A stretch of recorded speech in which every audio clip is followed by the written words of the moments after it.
قرآن پاک تھا یا احادیث تھی، ان کے بارے میں تھوڑا پڑھنا ہے، اور آخر میں جا کر کچھ منتخب ٹاپک ہے میرے خیال میں خواتین کا اسلام میں مقام ایک ہے، اور بڑا امپورٹنٹ ہے، اور بہت امپورٹنٹ ہے، بہت امپورٹنٹ ہے۔ میں وہ سوچ رہا تھا کہ باقی کوئی ٹاپک اتنے نہیں رکھے گے، سلیکٹیو سے ایک درمیان میں لا کے رکھا ہے، اور اس پہ میں جب بات کروں گا انشاءاللہ آپ کو بات سمجھ آئے گی کہ یہ اس وقت یہاں پر کیوں رکھا گیا، اس کی ضرورت کتنی تھی۔ تو عورت کا اسلام میں مقام یہ آپ کے اس پورے 316 کوڈ میں اصول دین کے حوالے سے انہی کو بنیادی عقائد جو آپ نے دیکھا نا، پہلے یونٹ صاحب کے 2 ہیں، بنیادی عقائد لکھا ہوا ہے، بنیادی عقائد اور بنیادی عقائد، یہی اصول دین ہے۔ بنیادی طور پر یہ 3 چیزیں ہیں، توحید ہے، رسالت ہے، قیامت ہے۔ اہل سنت والجماعت کے نزدیک اصول دین کتنے ہیں؟ 3 ہیں، توحید ہے، رسالت اور قیامت، انہی کو بنیادی عقائد بھی کہتے ہیں۔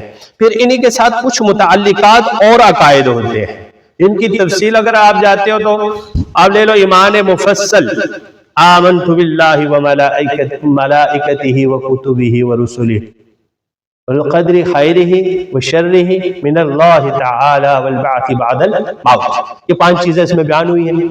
توحید ہے، رسالت ہے، قیامت ہے، فرشتے ہیں، یہی ہو گیا نا۔ اور پھر بعد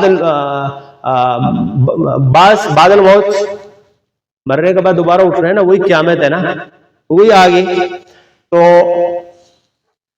یہ آپ کے بنیادی عقائد کی جو 2 یونٹس ہیں، اس میں یہ 5 چیزیں بیان ہوتی ہیں، توحید ہے، رسالت ہے، قیامت ہے، ملائکہ ہے، اور تو قیامت آگے نا، موت۔ آمنت باللہ وملائکتہ وکتبہ ورسلہ، رسالت میں پھر کتابیں بھی ہیں نا، انبیاء بھی جو کتابیں آئی ہیں۔ سب سے پہلے جو عقیدہ ہے وہ عقیدہ توحید ہے۔ توحید وحدت سے ہے، توحید کا معنی ہے ایک کر دینا۔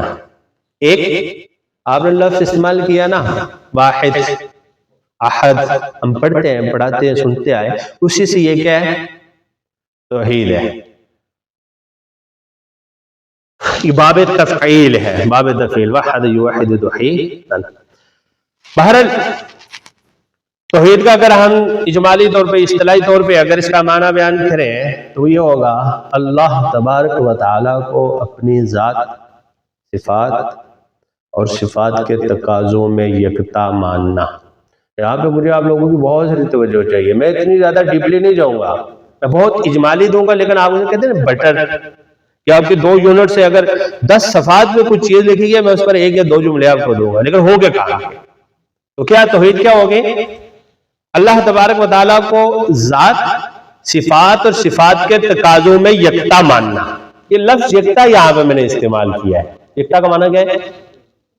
اکیلا۔ اور یہ یکتا آپ جب تفسیریں اٹھاؤ گے اس میں بھی یکتا کو زیادہ لکھا جاتا ہے۔ ہم عموماً آج کل جو پڑھتے کہتے ہیں اللہ ذات صفات میں اکیلا ہے، اکیلے والا لفظ، لیکن مفسرین نے اور بہت سارے لوگوں نے زیادہ تر یکتا کو استعمال کیا ہے۔ اس کی بھی ایک خاص وجہ ہے، یکتا کا معنی بھی ایک ہے، اکیلا بھی ایک ہی ہے، ایک جیسے معنی ہے، لیکن پھر بھی نہیں، اس میں فرق ہے۔ فرق کیا ہے؟ اکیلے کی تسنیہ اور جمع ہوتی ہے نا، 1 2 3۔ یکتا کیا ایسا لفظ جس تسنیہ جمع کا کوئی ابہام بھی نہیں ہے۔ یہ اللہ تبارک و تعالیٰ کی توحید کو اس طرح جامعیت سے بیان کرتا ہے نا، اس طرح اکیلا اور واحد والا لفظ استعمال کرنے سے نہیں ہوتا۔ دیکھو نا، اب چلے جو سورہ اخلاص میں اللہ تبارک و تعالیٰ فرماتے ہیں اعوذ باللہ من الشیطان الرجیم بسم اللہ الرحمن الرحیم قل هو اللہ احد، قل هو اللہ احد، وہ اللہ ایک ہے۔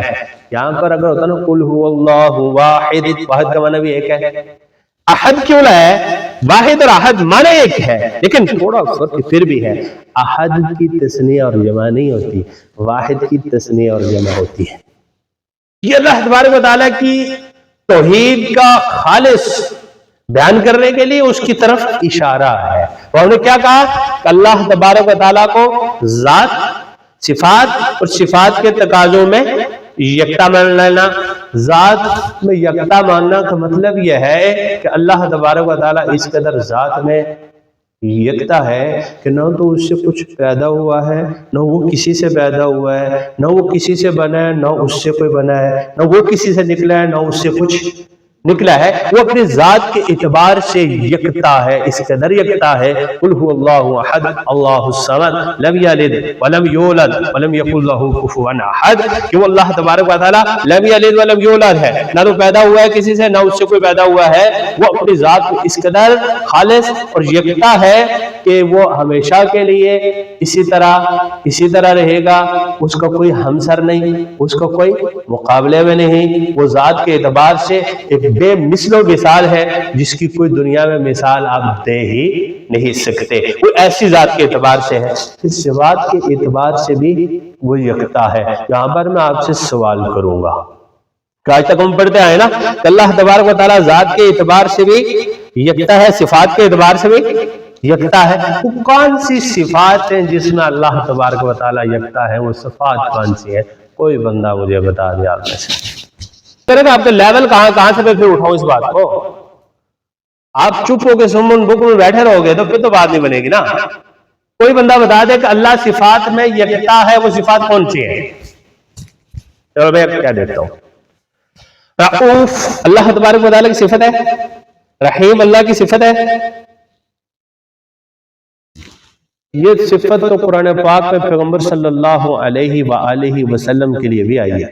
جب پیغمبر کا نام آئے نا درود پاک پڑھنا واجب ہوتا ہے ایک دفعہ پہلی مجلس میں، اور یہ بہت بڑا ایک عمل ہے، چونکہ یہ موضوع نہیں ہے اس کو بندہ بات کرے، جب بھی پیغمبر صلی اللہ علیہ وسلم کا نام آ جائے درود پاک لازمی پڑھا کرو۔ تو میں عرض یہ کر رہا تھا کہ قرآن پاک میں اللہ تبارک و تعالیٰ نے رؤوف اور رحیم یہ صفتیں تو پیغمبر صلی اللہ علیہ وآلہ وسلم کے لیے بھی ذکر کی ہیں۔ حریص علیکم بالمؤمنین رؤوف، تو پھر اللہ تبارک و تعالیٰ بھی رؤوف ہے رحیم ہے، یہاں پر پیغمبر بھی رؤوف رحیم ہے، تو پھر یہ جو ہم کہہ رہے ہیں کہ صفات میں یکتا ہے اس کا مطلب کیا ہوگا؟ چلو بولو بھائی، حافظ ہو چل بول نا، مجھے پتہ چلے، بولو کھل کے بولو، بات دو گے کچھ دو گے تو میں آگے پھر چلوں گا نا۔ نہیں بولتے یار، یہ لائیو دیکھ رہے ہیں پتہ نہیں کہاں تک، وہ بات نہ ہوتا۔ بولو ہاں، یہ جو بات میں کی ہے نوٹ کرنے کی ہے، ہر چیز پہ قادر ہونا۔ آگے بات دوسری،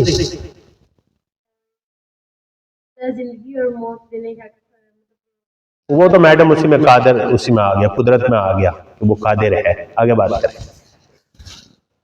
کوئی بندہ ایسا ڈال دو بھائی، ایسا ڈال دو، بولو نہیں کو بولے گا، حافظ نہیں بول رہے، نہیں بول رہے، ہاں آگے چلے۔ توجہ ہے؟ بتایا نہیں نا؟ نہیں بتایا نا؟ اب توجہ سے سننا تو ہے نا۔ یہ تین اوصاف ہیں، یہ تین خصائص، ان کو خصائص الوہیت بھی کہتے ہیں۔ ہم اللہ کو کہتے ہیں الہ ہے، ان کو خصائص الوہیت بھی کہتے ہیں، یعنی جس کے اندر یہ تین خصوصیات ہوتی ہیں وہی الہ ہوتا ہے، جو الہ ہوتا ہے اس کے اندر یہ تینوں موجود ہوتی ہیں۔ نمبر ایک، اختیار کلی، اختیار کلی کہ وہ اللہ ہے، اس کا خاصہ ہے کہ وہ جب چاہے جو چاہے جس طرح چاہے جس کے لیے چاہے جو چاہے کر لے، اسے پوچھنے والا کوئی نہیں، یہ صرف اس کی صفت ہے، اس کا خاصہ۔ نمبر دو کہ وہ رب باری تعالی لا مکان ہے، اس کا کوئی ایک مکان نہیں ہے، ایک جگہ نہیں ہے، وہ کیا ہے؟ لا مکان ہے کہ رب باری تعالی ہر وقت ہر لمحہ دنیا کے ہر کونے میں، صرف یہ دنیا نہیں پورے جہان جتنے اس نے بنائے، جن کا ہمیں پتا ہے جن کا نہیں پتا، ہر ذرے کے ایک جز میں وہ موجود ہے، اس کو لا مکانیت ہے۔ سمجھ آگے؟ اس کو آج کے اسلام میں آپ حاضر و ناظر کہہ سکتے ہو، یہ میرا رب کیا ہے؟ ہر وقت، دنیا نہیں پوری کائنات کے اندر 18,000 عالم ہے، ان 18,000 عالموں میں 18,000 سے زائد مفسرین نے مخلوقات لکھی ہیں، تمام مخلوقات جہاں ہیں جیسے ہیں، جو بھی ذرہ ہے جہاں، ہر ایک ذرے میں وہ رب باری تعالیٰ موجود ہے۔ یہ دوسری صفت ہے۔ اور تیسری صفت کیا ہے؟ کہ وہ عالم الغیب والشہادہ، عالم الغیب والشہادہ، کہ وہ رب باری تعالیٰ دنیا میں جو کچھ بھی ظاہر ہے، جو بھی چھپا ہے، اور اس دنیا سے ہٹ کر جتنے بھی جہان ہیں، 18,000 جہان، 18,000 سے زائد مخلوقات، وہ جہاں ہے، جس طرح ہے، جو بھی ہے، ان کے بارے میں ہر ایک طرح کا علم اس کے پاس ہے، اس کے علاوہ کسی کے پاس نہیں۔ سمجھ آگے بات؟ یہ 3 حصے ہیں جس کے اندر یہ ہوتے ہیں، اس کو الہ کہتے ہیں۔ اس کو کیا کہتے ہیں؟ الہ، یعنی وہ معبود ہے۔ اور جس کے اندر یہ ہوتے ہیں وہ الہ ہوتا ہے۔ جو بھی الہ ہو اس کے اندر یہ تینوں چیزیں موجود ہوتی ہیں، اس کے علاوہ کسی اور میں نہیں ہوتی۔ افضال، اس کے علاوہ کسی اور میں نہیں ہوتی۔ تو اب یہاں پر دو باتیں آگے نا، اللہ ذات میں بھی یکتا ہو گیا اور صفات میں بھی یکتا ہو گیا۔ اب تیسری بات کیا رہ گئی تھی؟ صفات کے تقاضوں میں یکتا۔ صفات کے تقاضے کیا ہوتے ہیں؟ اس جملے کو سمجھے ہو؟ صفات کے تقاضے کیا ہوتے ہیں؟ تو سمجھے؟ سمجھائے گا مجھے؟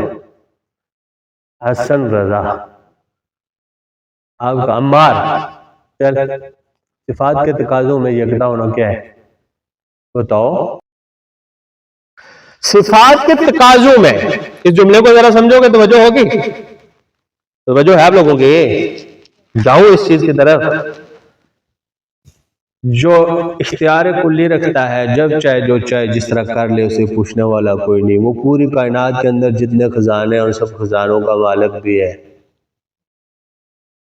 وہ عالم الغیب ہے، اسے فون کر کے، کوئی نیٹ کے ذریعے، کسی قاصد کے ذریعے پیغام دینے کی ضرورت نہیں ہے۔ وہ جہاں بھی ہوتا ہے بندہ، کہیں بھی کسی تہہ میں جا کے نا، وہ پچھلے عرصے میں نہیں ہوا تھا ٹائٹینک کو دینے، پتہ نہیں وہ کیا گئی تھی، وہ ایک ابورٹ سی گئی تھی نا، آبدوز جو گئی تھی۔ اب وہاں پر جو وہ اندر یو سیسس سے کہیں مر گئے، تو انہوں نے بھی جب کہیں پکارا ہوگا تو صرف وہ جانتا تھا، چونکہ وہ بغیر اسباب کے، بغیر وسائل کے جانتا ہے جہاں کہیں بھی ہے۔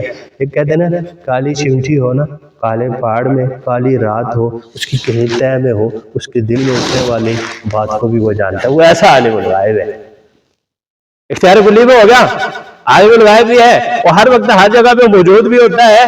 تو پھر جب بھی کسی بندے کو کوئی تکلیف آئے تو، ضرورت آئے تو